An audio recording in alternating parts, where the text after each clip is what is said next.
Most interesting old Bible code, but very significant and very much really fits for our days. So, like you see on top is Chanukah and into darkness in cause. Really is unbelievable table if you will look at it properly. And no doubt very much connected to our time. So this is what you see here, the earth unformed and void, with darkness over the surface of deep and wind from God sweeping over the water. This is the famous first verses in Genesis.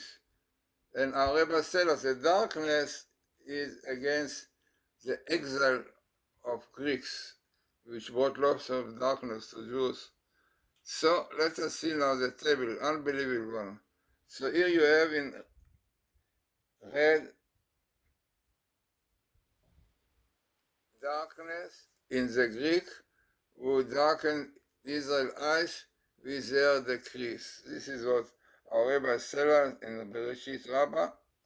So let us see again. So here you have into darkness, right? Then who is doing this darkness to Jews? Iran, unbelievable, yeah, no doubt. And the Sam, the evil angel, which is the angel of Edom. I did it 3 years ago, but it's so related beautifully to our time. Then, what more we have here?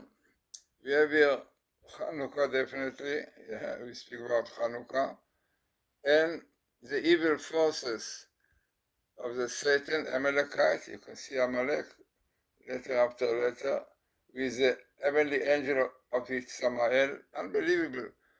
And exactly the verses that Torah speak about the exiles. Our Rebbe tells us there's the 4 expressions, very famous Medrash, who said that those expressions, that the land was void, darkness, and service, deep, and wind from God, all refer to the 4 exiles, Babylon, Persia, Greeks, and Edom.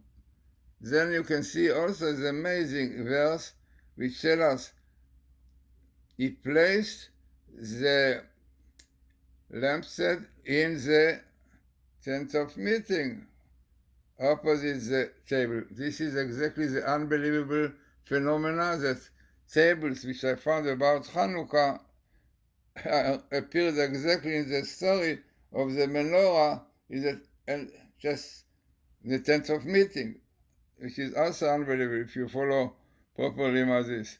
Then comes definitely the importance verse about Sabbath in green, yeah? Sabbath, we should keep the days of Sabbath, Tishbetu, they occur. So, what you have here in this table, right? This is a place that's where it appears, but you have in this table, as really the last one also on Sabbath, on 6 days work, may be done, but on the 7th day, there is no work, but the table which you see here, also statistic I found out it is very highly statistic because you have best meetings with end of darkness, which means that this is a time when we have Messiah, yeah, when we have Elijah coming, and which exactly with the best meeting of Elijah, right? And who is the Satan who caused the trouble Siran, which also hoping will be finished soon, is on the way to be finished, right? Then you have Chanukah, as we said, you have son of Jesse. And the year was really the year which was destined for redemption because it was the time of the Shemitah, the 7th year, you know.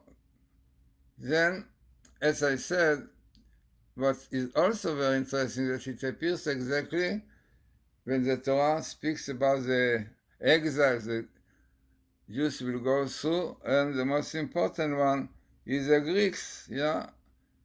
Unfortunately, many Jews took upon them the Greeks culture, yeah, and if not these 5 sons of his Matityahu would fight against this empire, who knows if Jews will still exist? Like Rome itself does not exist anymore, not the Rome of the past, and not Greeks also, the same thing. Both of them had lot of soldiers, you know. People think like today narrow-minded people that with a lot of soldiers, Israel is safe. Therefore, you have to take for the people of Torah, of Yeshivot, which is the basis of the existence of Jews, to the army. Such nonsense. You see, Israel had a very, very strong army. What happened on the 7th of October? They were sleeping, and more than 1,000 Jews were murdered and killed by the terrorists, by all those beasts